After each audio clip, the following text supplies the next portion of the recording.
Bien, mesdames, messieurs, chers amis de l'École nationale supérieure d'architecture, mais aussi chers amis de tous les partenariats et tous les partenaires de notre établissement. Pour celles et ceux qui ne connaissent pas l'école d'architecture, nous sommes ici dans l'auditorium, le grand auditorium, et nous sommes ici dans un établissement d'enseignement supérieur, membre d'une grande famille que vous connaissez peut-être, qui s'appelle Nantes Université. Je vais y revenir.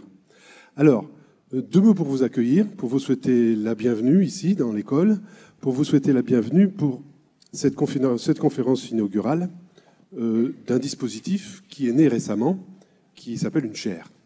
Si vous ne savez pas ce que c'est qu'une chaire, eh bien vous allez le savoir très bientôt. Une chaire, c'est un dispositif partenarial qui associe des organismes publics ou privés, enfin des partenaires qui ont la même ambition, qui partagent les mêmes horizons. Et en l'occurrence, cette chaire, qui va être décrite dans quelques instants, à l'initiative de l'Institut d'études avancées de Nantes, associe notre établissement, l'École nationale supérieure d'architecture, au nom de cette grande famille dont je vous parlais qui s'appelle Nantes Université, associe également l'ORAN, l'agence d'urbanisme de la région nantaise, et puis le groupe Kéran. Vous voyez, à nous quatre, l'Institut d'études avancées, l'École nationale supérieure d'architecture au nom de Nantes Université, le groupe Kéran et l'agence d'urbanisme, on a quelque chose en commun qui relève du futur de l'habitat de la Terre, de l'habitabilité de la Terre, et surtout, on partage le besoin de promouvoir la pensée, une certaine pensée, sur le territoire métropolitain de Nantes.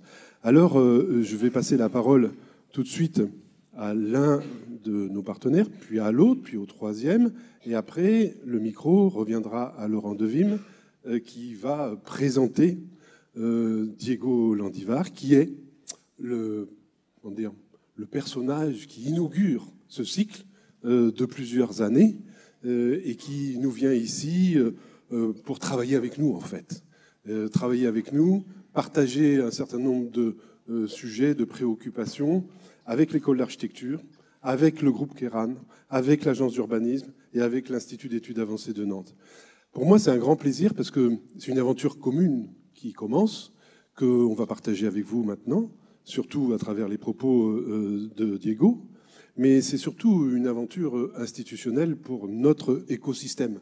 Notre écosystème qui, comme vous le savez, associe des gens très divers, des institutions très diverses. Par exemple, le CHU, l'Institut de recherche et technologie, l'école centrale, l'ex-université de Nantes avec toutes ses composantes. Bref, un paysage interdisciplinaire d'une richesse incroyable. Et cette chaire incarne cette richesse. C'est ce que nous avons voulu, c'est à ça que nous tenons. Pour ce qui concerne l'École nationale supérieure d'architecture, c'est l'idée que cette chaire pourrait apporter de la connaissance et de la pensée dans les transformations du cadre de vie des gens. Mais pour les autres partenaires, il y a aussi un petit peu de ça, et la conférence de ce soir va nous le démontrer. Je vais passer la parole tout de suite à quelqu'un qui représente l'agence d'urbanisme et qui se trouve là. Romain, je te passe la parole à l'instant.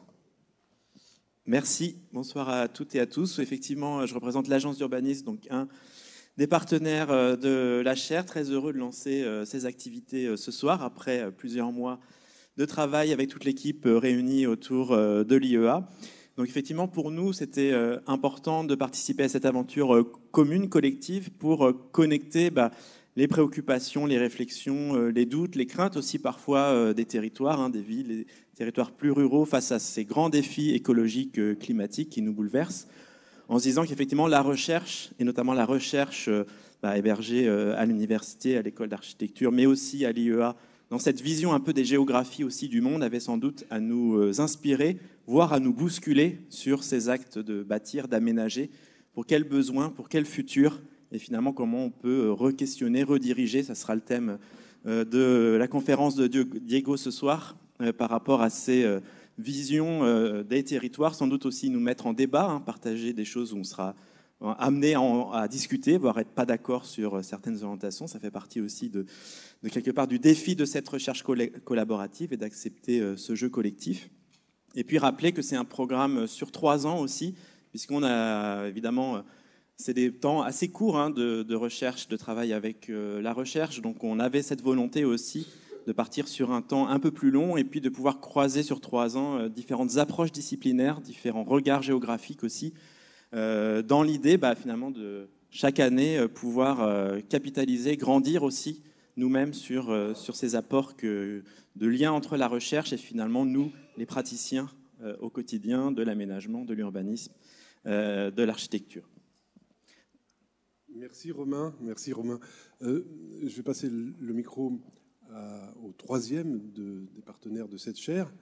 Maude, je vous passe le micro, venez vers moi. Je suis content de faire votre connaissance. Et puis surtout, je suis content de vous passer la parole. Merci.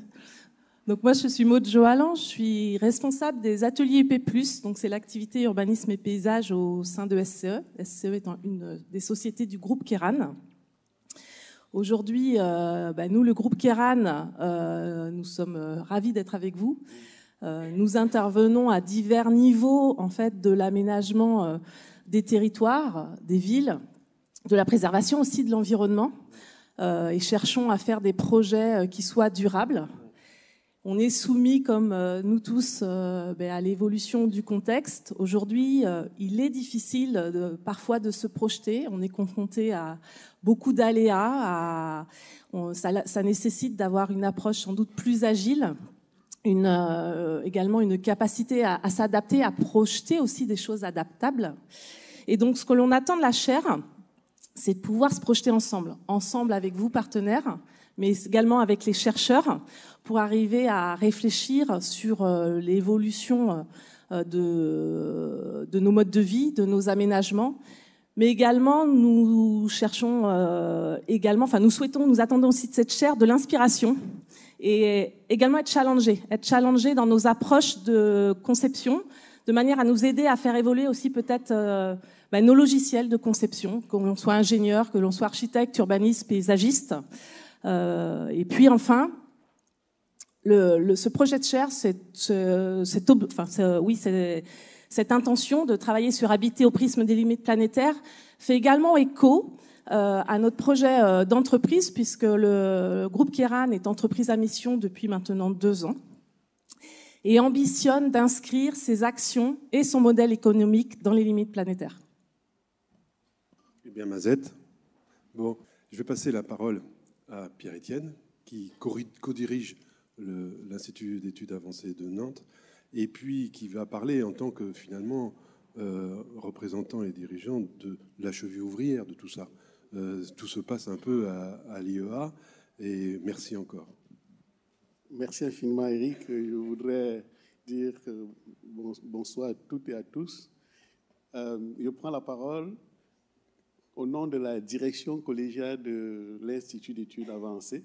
C'est ce bâtiment qui se trouve de l'autre côté de la Loire, qui ressemble à un bateau et qui fait face aux tribunes du stade Marcel Sopin.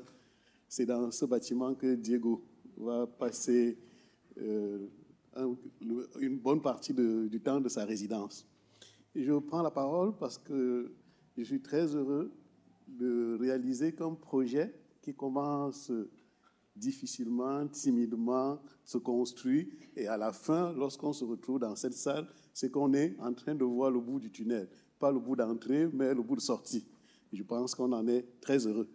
L'UEA est très heureuse avec ses partenaires de lancer cette aventure qui va durer 3 ans pour un début, avec espoir de renouvellement si les résultats sont concluants. Et je souhaite seulement dire que pour comprendre l'implication de l'IEA, il faut se dire qu'on a un projet simple, sélectionner des chercheurs du monde entier de très haut niveau et pour qu'ils résident ensemble pour réfléchir, penser et construire le monde autrement. On estime que lorsque des personnes sont au croisement des disciplines, venant d'horizons variés, elles sont capables de bousculer les certitudes et d'interroger le monde d'une autre façon. Ça, c'est l'ambition de l'IEA. Alors, on travaille en interne, mais on s'ouvre aussi. On s'ouvre aux partenaires extérieurs et cette chaire est une grande occasion de matérialisation de ce projet d'ouverture. Je voudrais simplement dire qu'à travers cette chaire intitulée « Habiter au prisme des limites planétaires », chaire qui induit un autre format de résidence, l'UA manifeste sa volonté d'ouverture, ouverture au monde qui l'entoure, notamment les partenaires de la ville, les partenaires locaux. Et l'enjeu est de commencer à rattacher la recherche fondamentale à la recherche appliquée, au fonctionnement et à la construction des cités dans lesquelles nous nous trouvons. Il s'agit de penser une recherche qui peut contribuer au développement concret. Et aujourd'hui, nous abordons des grandes problématiques, le réchauffement climatique, la perte de la biodiversité, qui justifient qu'on envisage d'autres mécanismes de réflexion. Voilà à peu près l'esprit dans lequel s'inscrit cette chaire. Diego Landivar est le premier sélectionné dans le cadre de cette chaire à l'issue d'un appel à candidature totalement ouvert et extrêmement rigoureux. Il nous propose de penser la redirection écologique pour garantir l'habitabilité future des territoires. Diego, tout en vous renouvelant nos félicitations, nous souhaitons vous dire que toute l'équipe, tout le personnel, toute la logistique de l'IA se met à disposition pour faciliter autant que possible votre séjour et votre activité pendant cette chaire. Je profite de ce moment pour annoncer à toutes et à tous qu'un appel à candidature pour accueillir une nouvelle résidence ou un nouveau résident ou une nouvelle résidente est lancé et vous pouvez consulter cet appel sur notre site. On vous encourage vivement à postuler, à candidater. C'est totalement ouvert. J'ai reçu mandat de remercier au nom de l'Institut nos partenaires avec lesquels cette chaire a été construite.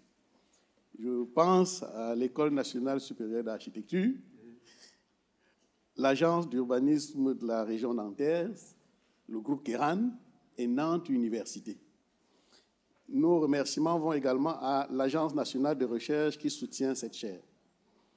Je termine ce propos en remerciant vivement, au nom de la direction collégiale, une membre de notre équipe, Caroline Lancio, je ne la vois pas, elle a disparu, mais merci beaucoup Caroline pour toute ton implication, pour le dévouement que tu as fait pour accompagner l'aboutissement de ce projet. Je n'ai pas le droit de remercier Emmanuel puisqu'elle fait partie de la direction collégiale, mais je devrais le faire. Merci Pierre-Étienne, merci. Mais vous savez quoi, Pierre-Étienne, ce que vous avez dit à propos de la recherche, de l'idée que vous vous faites de la recherche à l'Institut des développements, c'est un peu ce qui m'a fait, accepter la proposition malhonnête d'Emmanuel lorsqu'elle est venue me voir il y a 1 an et demi. Et c'est vrai, c'est un peu comme ça que ça s'est passé. Avec Pierre-Étienne et puis Emmanuel, on s'est retrouvés à déjeuner à plusieurs reprises parce que je ne me laisse pas séduire comme ça. Mais en fait, on est tous très contents du résultat.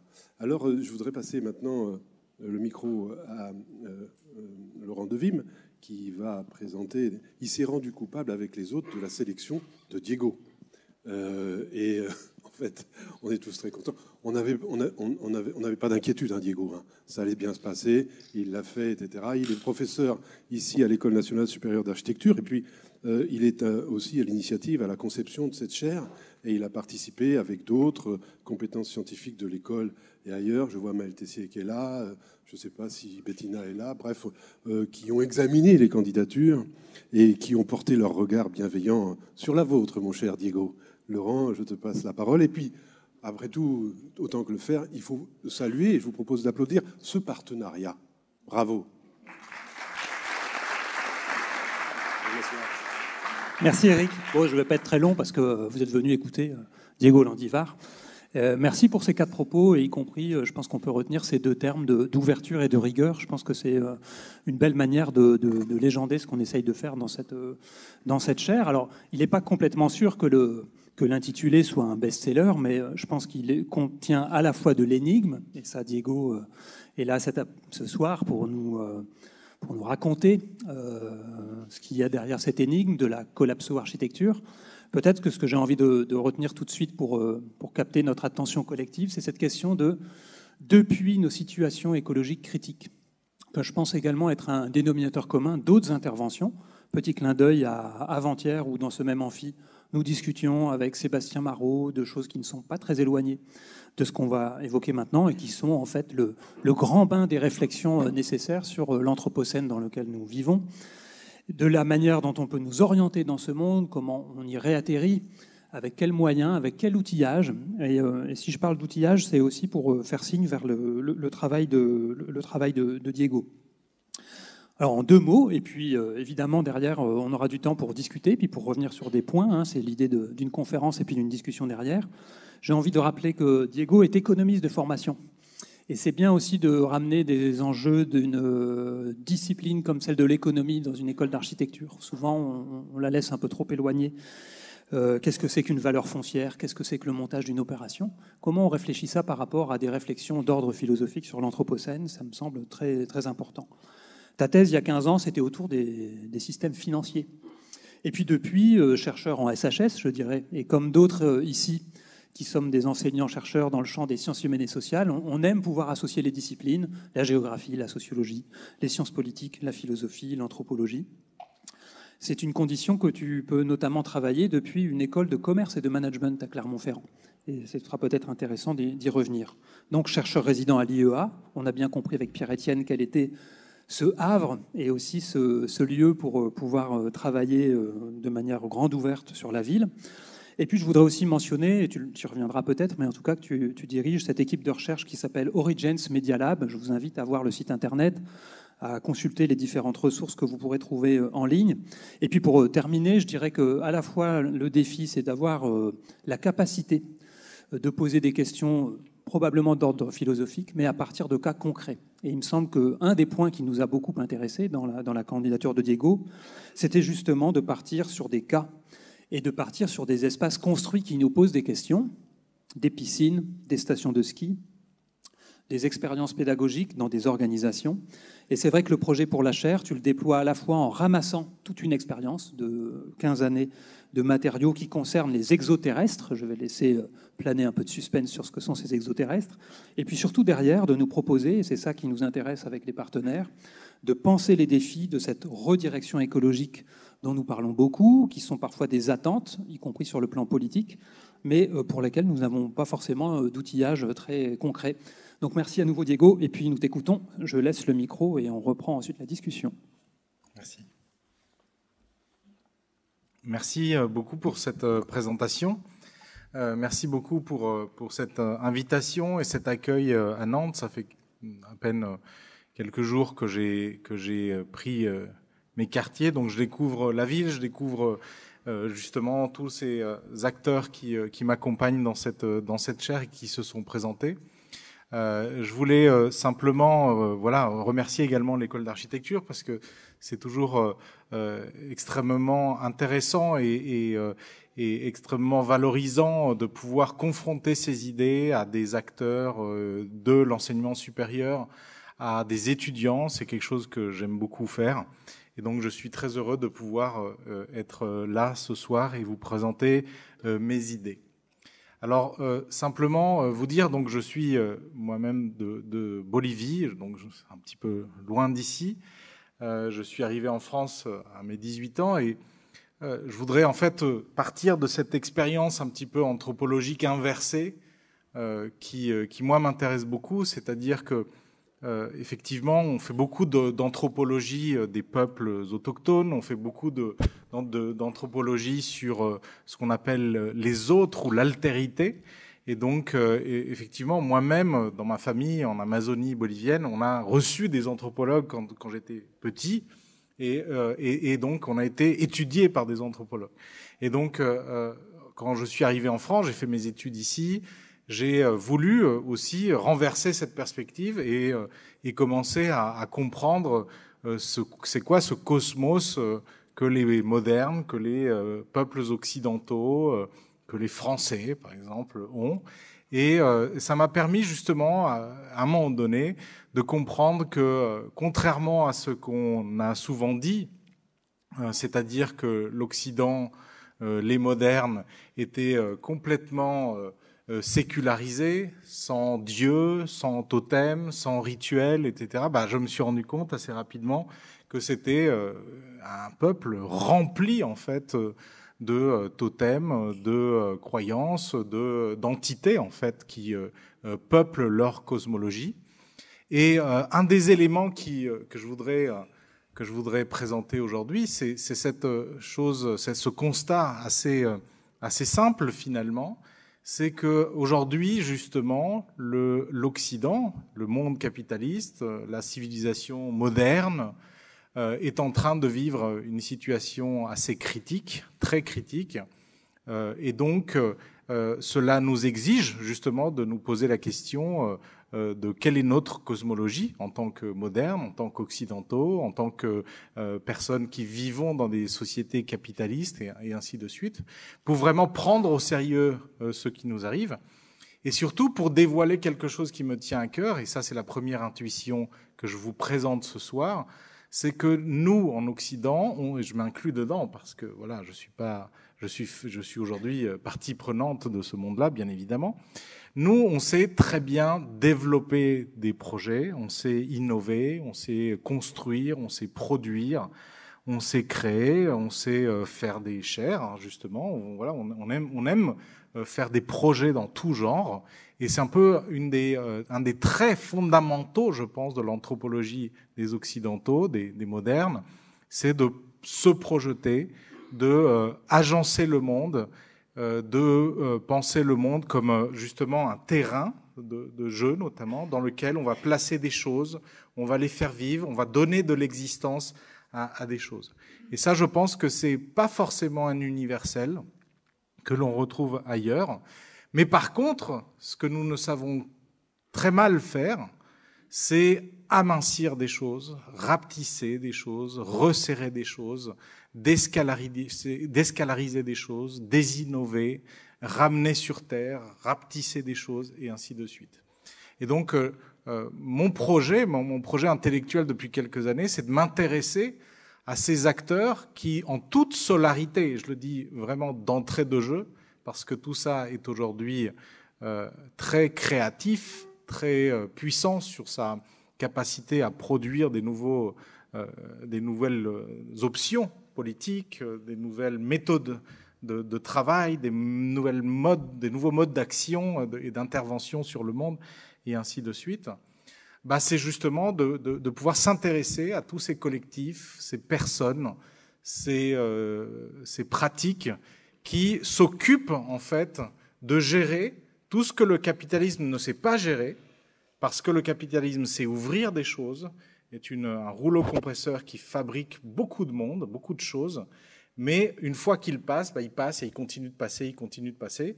Et il y a beaucoup d'acteurs qui essayent justement de s'occuper de ce qui est laissé derrière. Donc aujourd'hui, je vais essayer de vous donner à voir quelque chose qui est lié à ce monde-là, c'est-à-dire le monde de la bonne fermeture, le monde de la redirection écologique, le monde de ceux qui ont compris que face aux enjeux climatiques et écologiques présents, il va falloir non seulement prier pour que des technologies nous sauvent, mais aussi se poser des questions extrêmement claires sur ce que l'on conserve, ce que l'on continue à développer et ce que l'on arrête, ce que l'on renonce, ce à quoi on renonce, ce que nous devons rapetisser, amoindrir, amincir et ainsi de suite. Donc tout cela, bien évidemment, je voudrais le faire à partir d'un deuxième impératif qui m'est cher, qui est surtout pas de présenter des idées sous forme d'injonction, sous forme de vous avez par exemple l'architecture a créé le monde actuel. Le monde actuel, il est en train de s'entrechoquer face aux limites planétaires. Solution, l'architecture n'a plus de place dans ce monde-là. C'est exactement ce que je ne veux pas faire, je ne veux pas dire. Justement, je pense qu'il y a un moyen, bien évidemment, de rendre hommage à d'autres formes ou des formes persistantes d'architecture, de design, d'ingénierie, et ainsi de suite, qui ont nativement compris ces problèmes-là et qui savent gérer ces questions-là. Et donc, je voudrais justement partir d'expériences concrètes, de projets, de choses, en fait, d'activités, de pratiques, qui aujourd'hui mettent les mains dans le cambouis de cette redirection écologique. Alors, pour démarrer ce petit tour de ces expériences euphoriques, comme je les ai appelées, bien évidemment, dans le titre, j'ai évoqué collapso-architecture, parce que justement, tout est dans le tiret qui est ici. Je veux très concrètement faire en sorte de provoquer une confrontation la plus directe et la plus claire possible entre l'état des situations critiques très fortes, très radicales aujourd'hui de l'écologie, des milieux écologiques, du climat et ainsi de suite, et toute cette discipline, j'aurais pu appeler ça collapso-design, parce que pour le design, on a à peu près les mêmes enjeux, collapso-ingénierie, parce que c'est à peu près aussi les mêmes enjeux, collapso-management également, toute cette discipline en fait qui fabriquent, construisent, produisent le monde. Donc tout est un peu dans le tiré. Donc pour confronter cela, on va partir de quelque chose d'assez classique. Hein. C'est ce mot fondamental qui aujourd'hui structure pas mal de débats politiques, qui est le mot d'anthropocène. Mais je voudrais proposer une autre lecture de cet anthropocène qui est basée plutôt sur la notion de technosphère et que je voudrais vous présenter ici brièvement. En fait, comme vous le savez, l'anthropocène, c'est cette nouvelle ère climatique, géologique dans laquelle nous sommes en train d'entrer et qui est caractérisée par des effets cumulatifs, des situations d'effondrement écologique, des points de non-retour, des irréversibilités et autres, et qui indique effectivement que nous sommes non seulement en train de vivre une crise écologique, mais plutôt nous sommes en train de vivre un basculement d'ère géologique, climatique, ce qui n'est pas anodin à l'échelle de l'histoire de la Terre et de l'histoire de l'humanité. L'anthropocène a été débattu, mis sur la table, notamment par un certain nombre de disciplines, la géologie, la climatologie, la géomorphologie. Et comme vous le savez très bien, ces géologues, par exemple, et ces climatologues utilisent des techniques, des méthodes qui méritent notre attention particulière. Parce que, effectivement, le climat, souvent, on le traduit sous la forme de situations par rapport à des rapports qu'on nous publie régulièrement. Mais derrière ces rapports, il y a des méthodes d'enquête que les géologues et les climatologues utilisent. Et une des méthodes centrales, ce sont ces extractions, vous savez, de terre, et qui permettent justement de dire que quelque chose est en train de se passer aujourd'hui. Donc vous avez les fameuses carottes glaciaires, mais vous avez aussi des sédiments, hein, les carottes sédimentaires, qui permettent justement de pouvoir extraire un certain nombre de choses. Et les géologues, au-delà, on va dire, de cette image d'aller chercher les indices sur l'explosion du CO2 sur Terre et qui caractérise le changement climatique que nous vivons, nous suggère aussi d'être attentifs à autre chose.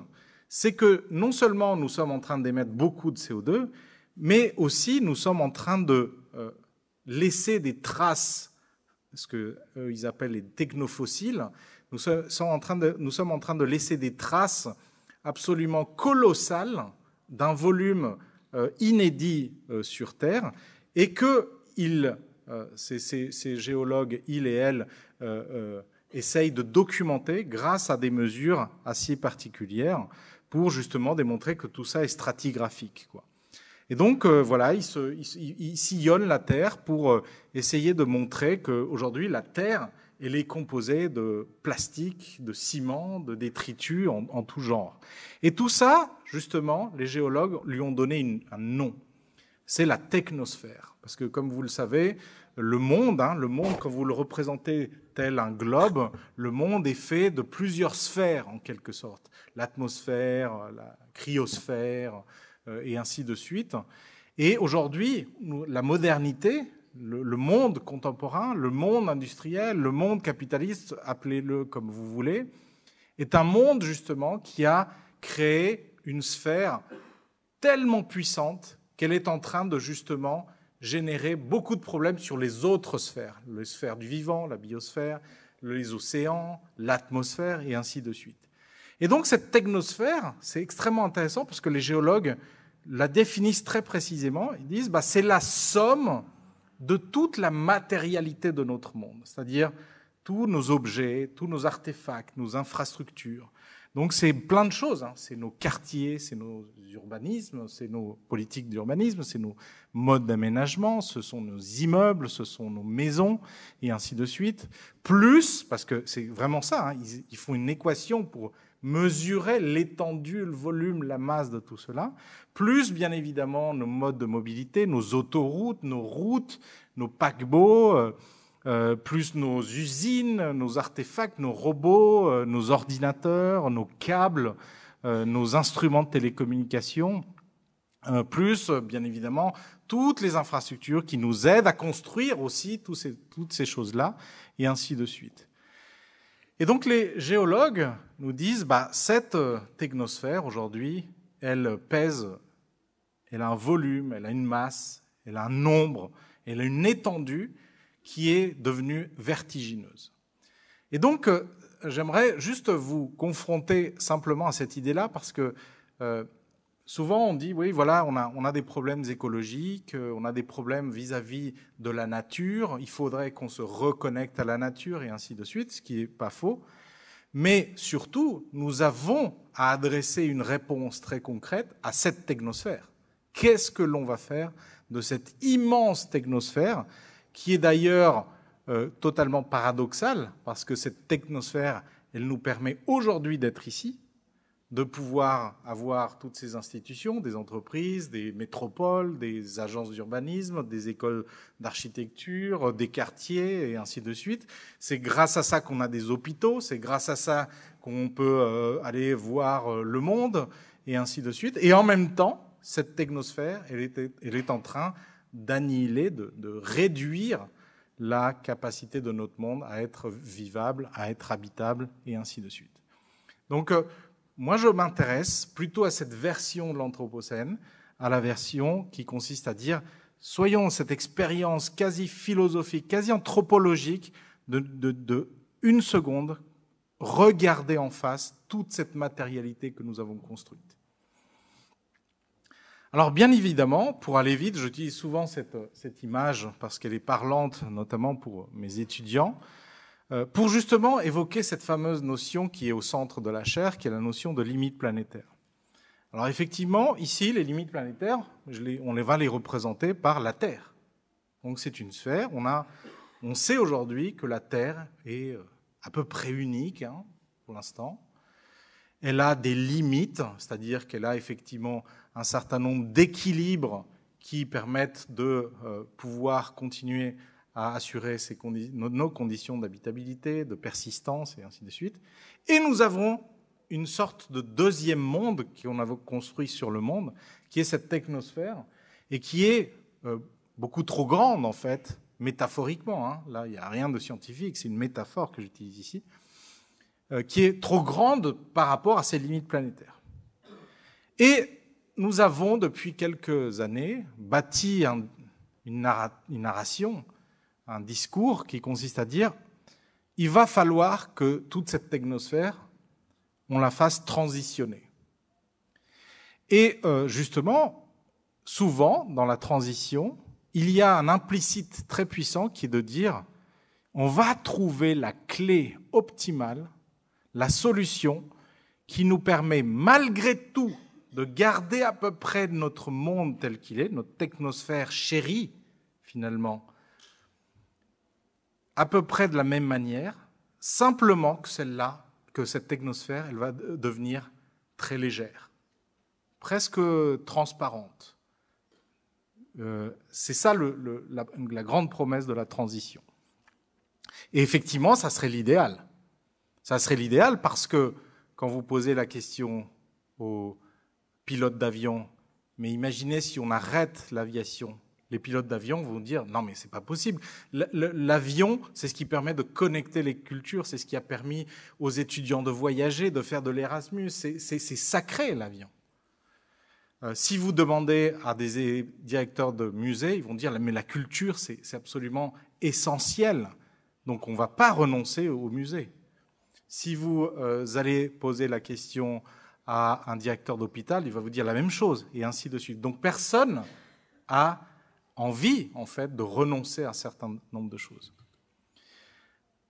La narration que l'on propose avec mes collègues, nombreux d'Origence Media Lab, est de dire on va donner un autre nom à une autre trajectoire, qui est une trajectoire extrêmement simple, en fait, finalement, qui consiste tout simplement à ramener la technosphère dans les limites planétaires. Finalement, ça n'a rien de sorcier. Hein. Quand j'ai présenté ça à mon enfant de 8 ans, il a compris tout de suite. Il y a un truc énorme comme ça, une boule énorme comme ça, la boîte, elle est comme ça. À un moment donné, il va falloir la faire rentrer dans la boîte. Alors, pour distinguer la transition de la redirection, justement, j'aimerais présenter ces choses que vous pouvez voir apparaître ici. Souvent, la transition, là encore une fois, hein, c'est un peu cliché, c'est un peu endurci pour faire apparaître de l'intérêt, mais tout ça est questionnable, bien évidemment. La transition, ces domaines d'action, ces domaines d'intervention, par exemple, ça va être, on va rénover les choses, on va mieux isoler les choses, on va faire de l'économie circulaire, on va surtout réussir la transition énergétique. Typiquement, dans le secteur de l'aviation, il y a de nombreux acteurs qui prient tous les jours pour que l'avion à hydrogène résolve l'équation de l'avion à l'échelle internationale, pour ne pas avoir à reconfigurer nos modes de déplacement, pour ne pas avoir à reconfigurer nos écoles de pilotage, et ainsi de suite. Et donc, la transition repose quand même sur un paradigme assez clairement orienté sur de l'optimisation, sur du solutionnisme technologique, sur de l'efficience, et ainsi de suite. Alors que la redirection dit quelque chose de très simple, c'est que bien évidemment, tout ça est nécessaire, mais il va falloir aussi, et je dirais moi-même surtout, interroger les échelles, les volumes, les usages, les activités, les services, les espaces, et de pouvoir justement ramener tout ça, déscalariser les choses, désinnover certaines choses, décommissionner d'autres. Et ça implique donc un autre paradigme où cela passe par des arbitrages, par des renoncements, par des redimensionnements, par bien évidemment de la réaffectation aussi, par des attachements, un travail sur les attachements, nos dépendances à tout cela, par une politique de la maintenance beaucoup plus frontale, et bien évidemment par des logiques d'autonomie énergétique, logistique, matérielle. Alors la redirection, telle que moi je la définis, c'est en fait toute une discipline, un art finalement, et une technique, vous allez le comprendre après, qui vise à repenser les finalités stratégiques des projets qui soutiennent la technosphère, que l'on hérite de la modernité.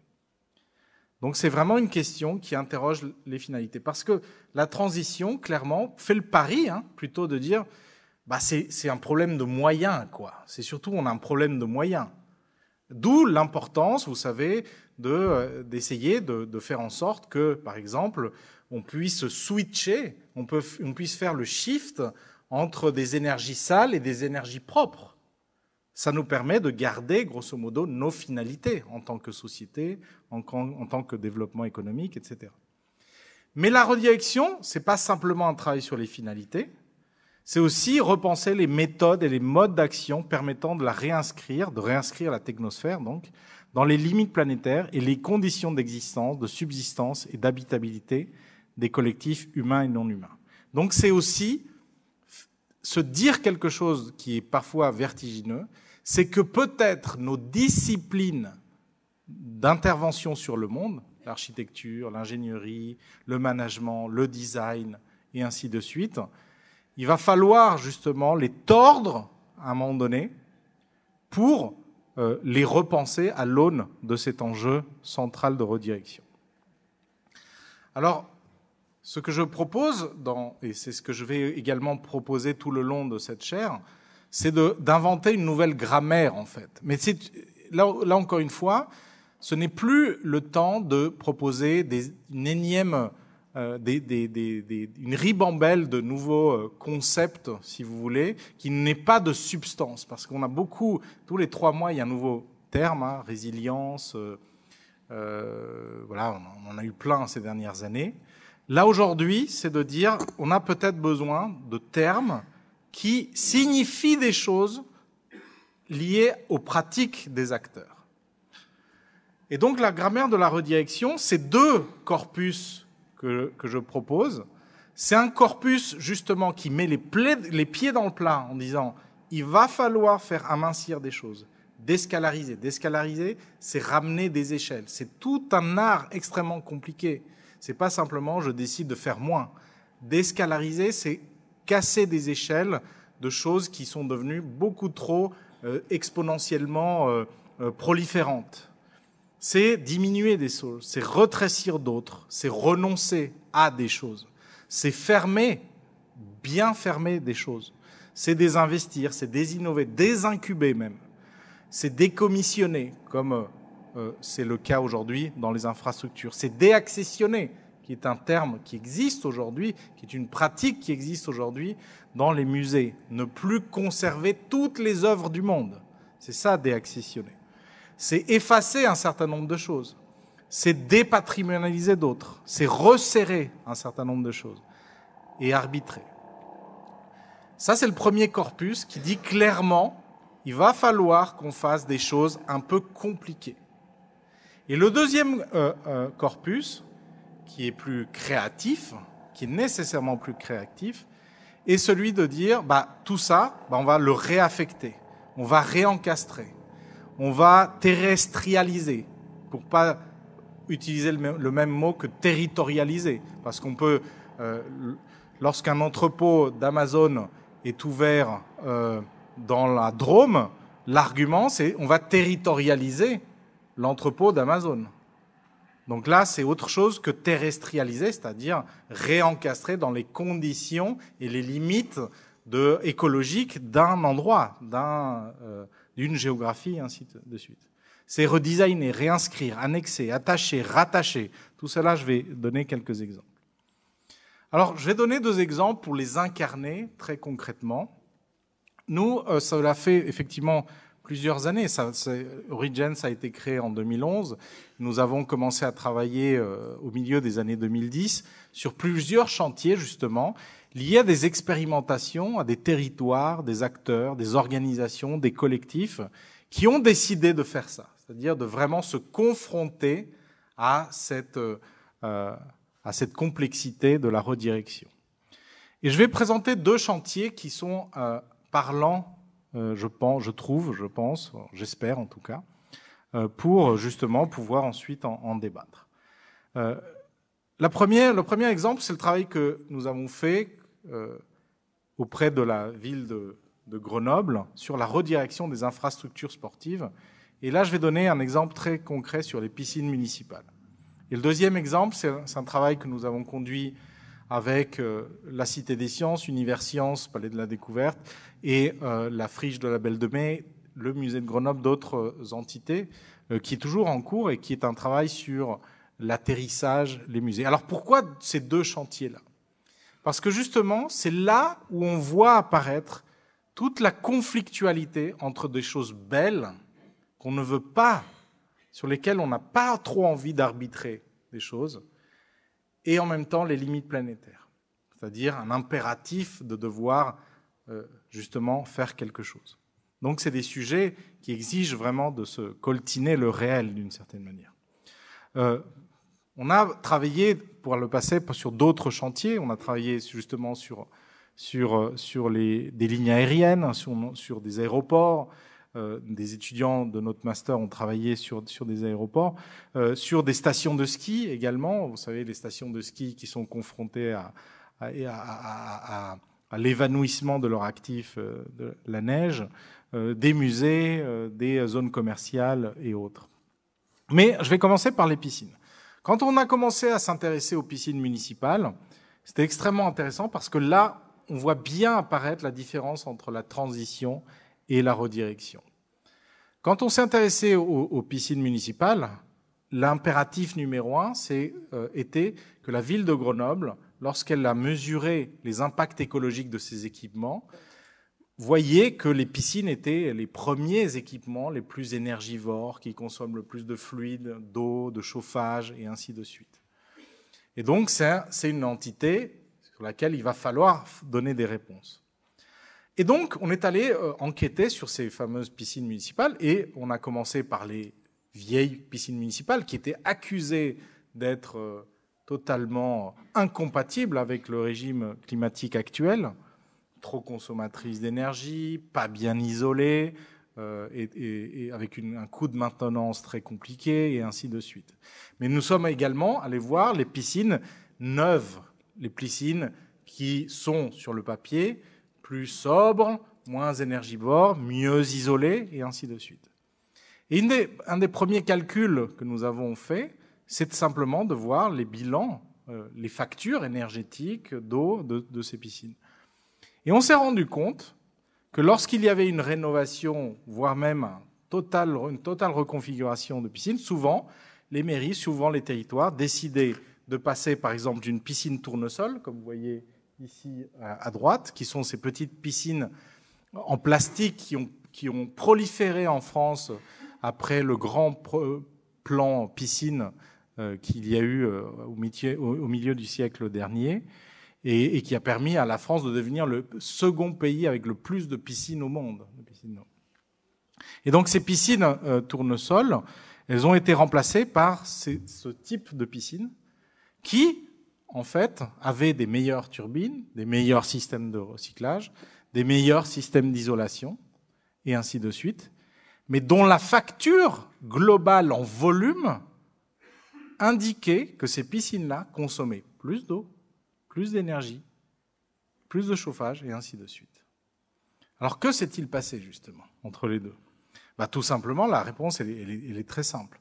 C'est que lorsque vous avez construit ce type de piscine, malgré l'efficience, toute la transition écologique que vous avez investie dans cet opérateur, vous avez fait décupler les usages, bien évidemment, et donc c'est des piscines qu'on a construites avec des bassins pour enfants, des bassins pour personnes âgées, avec des hammams, avec des saunas, avec des jacuzzis, et ainsi de suite. Et donc, tout simplement, ça a généré une facture énergétique plus importante et plus forte. Je ne sais pas si vous le voyez encore.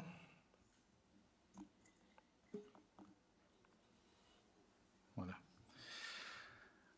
Alors, donc la surprise était quand même assez importante. Et justement, face à cela, il y avait une autre proposition, une autre option que nous avons essayé de mettre en place, qui est la redirection de ces piscines. Mais pour ce faire, il fallait complètement changer l'optique, changer la direction de ce type de projet. Nous avons donc décidé de faire une enquête pour essayer de comprendre un terme qui est central dans la démarche de redirection écologique, ce sont les attachements.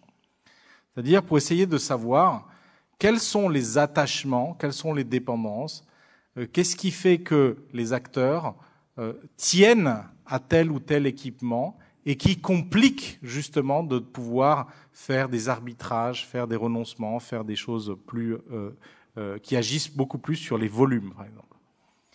Et donc, on a détecté 4 types d'attachements aux piscines municipales, à Grenoble en tout cas.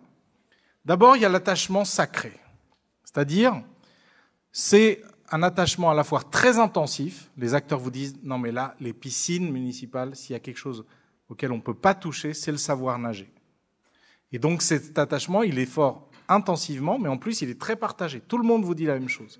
Les profs, les maîtres nageurs, les écoles, les établissements, tout le monde vous dit la même chose. Et effectivement, la piscine, dans son objectif central, et c'était l'objectif central du cahier de charge des piscines tournesol, consistait à dire on en a marre que les gamins se noient en été, et surtout les gamins des quartiers populaires qui se noient statistiquement plus que les gamins des familles riches, en quelque sorte. Et donc, il y a un enjeu sanitaire de justice sociale central. Donc là, c'est l'attachement sacré. Ensuite, on a détecté un autre attachement qui est l'attachement à réaffecter. Là, c'était la pratique des personnes âgées. On nous disait la chose suivante, les personnes âgées ne renonceront jamais aux piscines municipales, c'est trop important. C'est un enjeu d'ailleurs très, très fort sanitairement. Les personnes âgées en France vont beaucoup aux piscines municipales. Et donc, quand on a interrogé les personnes âgées, elles nous vous disaient très clairement, oui, c'est vrai, c'est très important, c'est trop important. Et donc, c'est très, très fort et très intensif. Mais lorsque vous leur posiez la question, mais est-ce que vous êtes attaché, et à quoi vous êtes attaché vraiment dans la pratique de la piscine?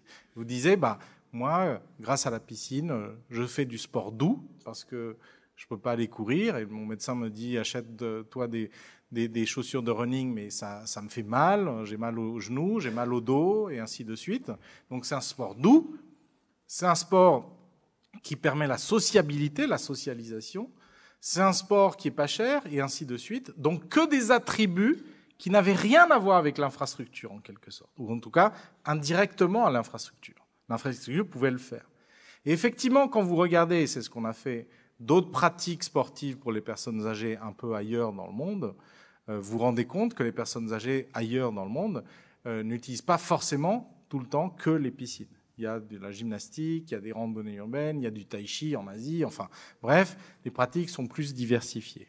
Et donc là, c'est extrêmement intéressant parce que l'attachement, il n'est pas foncièrement lié à l'infrastructure, contrairement un petit peu au savoir nager, bien évidemment. Et encore, c'était un débat qu'on a eu. Ensuite, il y avait l'attachement à compenser ou à réallouer, c'est-à-dire les maîtres nageurs, dans le nouveau plan que nous avons imaginé, qui était d'utiliser les lieux de baignade qui sont présents dans la géographie, dans la géomorphologie grenobloise, ça veut dire aussi une réaffectation, une redirection de leurs compétences professionnelles. Et donc d'essayer de redesigner justement un changement des pratiques, du métier, des référentiels de compétences et ainsi de suite. Et enfin, bien évidemment, il y a l'attachement à renoncer. Parce que tout ça exige aussi parfois de se coltiner un réel qui est celui du renoncement pur et dur, entre guillemets, et qui a été un débat très, très, très important, notamment avec les associations de plongée sous-marine, qui réclament très souvent leur propre bassin avec plus d'eau, etc., avec plus de profondeur, et ainsi de suite. Et là, très clairement, il y a eu un choix, un arbitrage qui a dit peut-être que la plongée sous-marine n'est pas une pratique universelle, que tout territoire, que tout espace, que toute ville, que toute métropole doit avoir impérativement. Et qu'il y a peut-être une cohérence à avoir entre les pratiques sportives d'un lieu, d'une géographie, et les infrastructures qui hébergent ces pratiques.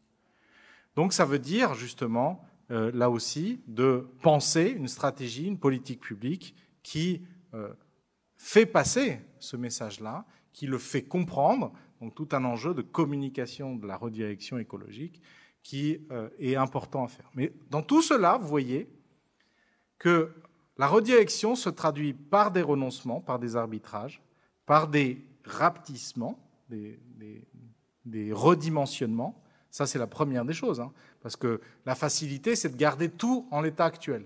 La technosphère, on la garde telle qu'elle. Et on essaye d'améliorer les choses. Non, là, on redimensionne les choses. Mais en redimensionnant cela, on s'intéresse aux attachements, on sacralise certains attachements, on les intensifie, voire on les intensifie. Parce qu'en renonçant à certaines piscines municipales à Grenoble, le deal a été aussi de réintensifier le plus beau attachement aux piscines municipales, qui est le savoir nager. Donc puis finalement de l'élargir, de lui donner plus de plages horaires, y compris. Donc là, il y a presque du développement de cet attachement, si vous voulez. Mais on a resserré les usages de telle manière à ce que tout puisse rentrer. Et ensuite, comme ça, on segmente la politique publique pour qu'on puisse justement le faire d'une manière à tenir ces deux impératifs absolument essentiels, l'urgence climatique et ce qu'elle exige comme redimensionnement, et de l'autre côté, l'enjeu social qui fait que, justement, on est attaché, on est dépendant de toutes ces infrastructures qu'on hérite de la modernité. Alors, tout cela exige bien évidemment de la créativité, parce que tout ne reste pas là.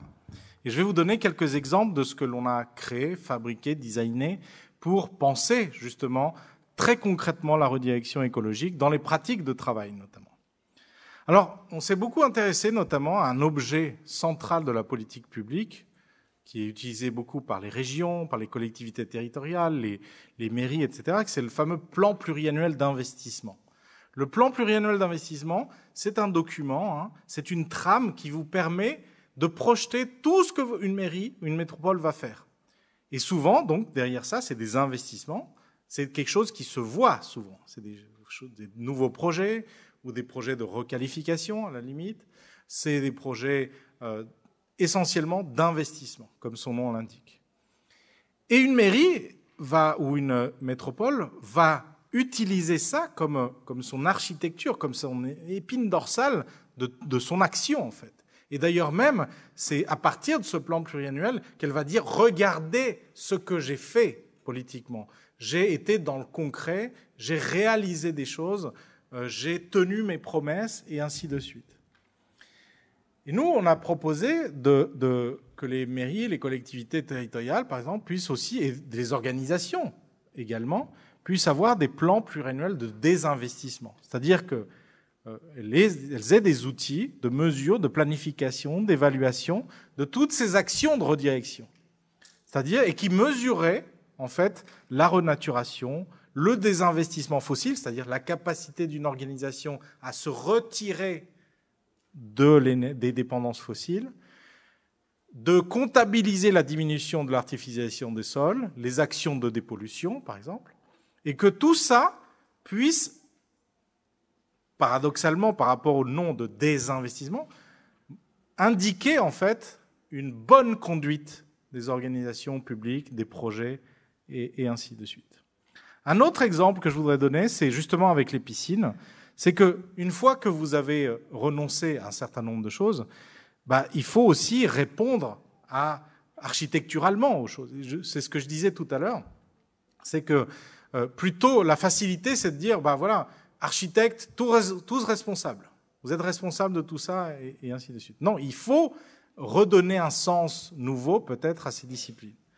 Donc là, on a travaillé justement avec des architectes pour penser des options, des scénarios, pour fournir des lieux alternatifs de baignade, de fraîcheur, d'apprentissage à la nage aux acteurs. Mais à chaque fois, vous verrez, il y a quelque chose justement qui est fascinant, c'est qu'à chaque fois, on assume des renoncements. Typiquement, dans le scénario Les Bains de Grenoble, c'est plusieurs petites piscines ou bains ou bassins naturel partout dans Grenoble. Bien évidemment, tu n'as plus la possibilité de l'utiliser en tout temps et en tout lieu. Bien évidemment, tu ne peux pas être 15 000 personnes à te baigner là-dedans. Et bien évidemment, tu ne peux pas faire le 4 x 100 mètres dans ce type de structure. Là, c'est une autre option où vous avez une piscine qui est intégrée au bras de l'Isère, extrêmement sobre dans la construction et ainsi de suite. Mais là aussi, il y a des renoncements que tu actes. Tu renonces à la piscine en hiver, tu renonces à un certain nombre de choses, mais tu gardes d'autres choses. Tu conserves certains attributs, d'autres attributs.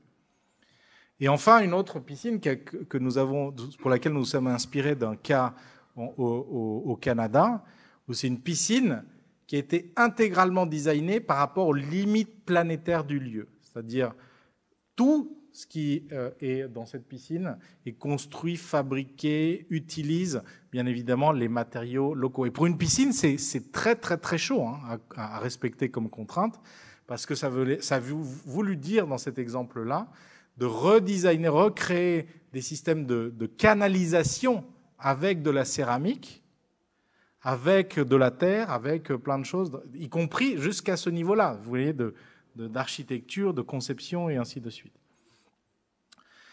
Bref, à chaque fois, il y a des choses auxquelles on renonce, et à chaque fois, il y a des choses auxquelles que l'on décide de conserver. Mais au moins, on pose la question centralement.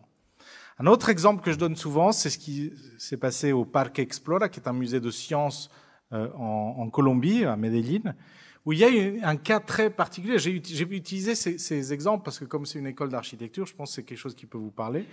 C'est la redirection de l'aquarium de ce parc. Parce que Vous savez, les musées de sciences ont eu à un moment donné typiquement un geste moderne. Il nous faut notre aquarium. Parce que l'aquarium, ça permet de donner une culture scientifique aux gamins sur les océans et ainsi de suite. Là, ils ont dit, cet aquarium-là, qui va chercher des espèces d'un peu partout de la planète, il y a un problème avec cet aquarium. Il se confronte aux limites planétaires. Et donc, ils vont renoncer au modèle traditionnel, acquisition, développement de catalogues, etc., pour penser à l'utilisation, donc l'héritage de ce lieu-là, pour un modèle basé sur un refuge pour des espèces menacées, mais avec un objectif à 10 ans de fermeture possible. C'est-à-dire, on va progressivement bien fermer ce truc-là, mais bien évidemment, on ne va pas le fermer tout de suite, ça serait complètement irrationnel en fait sur le plan écologique, et donc on va lui donner une nouvelle destination, une nouvelle réaffectation. À la Cité de la Santé, qui est un bras armé de la Cité des Sciences, il y a eu des expériences extrêmement intéressantes, là aussi avec la bibliothèque, qui a décidé en fait là aussi d'être un endroit, un refuge pour les collectifs réfugiés, les migrants, plus récemment les Crackmen qui ont été évacués de Stalingrad.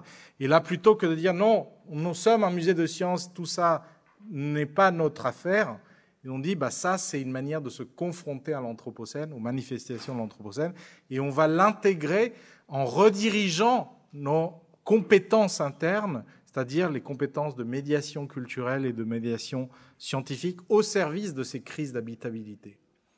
Et c'est le projet phare aujourd'hui de ces musées qui disent on ne peut plus être uniquement musée. On sera musée, refuge, centre de santé, peut-être potentiellement un centre, un refuge pour les violences intrafamiliales, comme c'est le cas à la Friche Belle de Mai avec qui nous travaillons, et ainsi de suite. Un autre exemple, c'est le protocole que nous sommes en train de bâtir avec le musée de Grenoble, inspiré de ce qui s'est passé au Royal Botanic Gardens Victoria, en partenariat aussi avec le Smithsonian, qui est un grand musée américain. Et qu'ici, la question est absolument géniale parce que vous savez, les musées, il faut savoir que les musées, aujourd'hui, conservent des milliers et des milliers d'œuvres dans des entrepôts gigantesques, ces entrepôts qui sont ventilés constamment, où il faut équilibrer toute l'hydrométrie, l'humidité, climatiser, et ainsi de suite. Et il faut savoir que dans ces entrepôts, 95% des œuvres ne seront jamais exposées. Il n'y a que 5% des œuvres qui sont parfois une fois seulement exposées dans leur vie. Il y a 0,5% des œuvres détenues par le musée qui sont constamment et structurellement exposées. Et donc, bien évidemment, les musées croulent aujourd'hui sur les factures énergétiques, croulent sous des acquisitions de plus en plus nombreuses, avec de plus en plus d'impact en termes d'artificialisation des sols, fonciers, et ainsi de suite. Et donc là, on invente un protocole qui décide, qui permet d'arbitrer, de décider ce que l'on conserve comme œuvre et ce à quoi on est prêt à renoncer, en pensant toujours cette logique. Renoncer, ça ne veut pas dire simplement brûler les œuvres, mais penser peut-être leur réaffectation dans d'autres lieux. Parce qu'en France, les œuvres d'art sont inaliénables. Vous ne pouvez pas les vendre comme aux États-Unis dans le deaccessioning américain. Mais vous pouvez en fait penser d'autres trajectoires, d'autres vies, d'autres situations potentielles pour toutes ces œuvres qui finalement ne seront jamais exposées. Il y a quand même un truc philosophique extrêmement intéressant là-dessus. Et pour conclure, je donne cet exemple qui me tient à cœur, qui est un exemple, un projet qu'on a développé pour la Cité des Sciences, qui est de dire, finalement, quand on dit rediriger les modèles de production, ça veut dire quoi très concrètement ? Et donc, on s'est rendu compte que lorsque un musée expose des choses, fait une exposition, se porte commissaire d'une exposition, va décider de faire cela à partir de matériaux, de compétences et ainsi de suite. Et là, on a décidé d'annexer la production d'une exposition à une forêt. C'est-à-dire que c'est la forêt, à travers ces formes, à travers la suggestion de ces ressources. Parfois il y en a, parfois il n'y en a pas. Donc c'est tout ça qui va dicter la temporalité, l'existence, la forme, la courbe, y compris des matériaux que l'on va utiliser dans les expositions. Et donc ça veut dire, par exemple, que c'est cette forêt qui sera capable de fournir parfois du papier, parfois il n'y en aura pas, pour des expositions.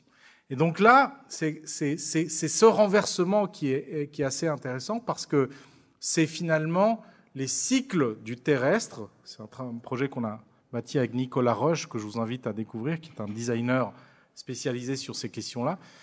C'est les cycles en fait, du terrestre qui donnent les indices en fait, de ce que l'on peut faire, de ce que l'on ne peut pas faire, de ce que l'on ne peut plus faire, et qui en fait obligent à ralentir les cycles de production, à considérer que ces cycles de production parfois ont des saisons, parfois ont de la nuit, du jour, du froid, du chaud, et ainsi de suite, et qui vont driver, qui vont canaliser nos modes de conception, que ce soit dans le design, dans l'architecture, l'urbanisme, peu importe. Merci pour votre attention.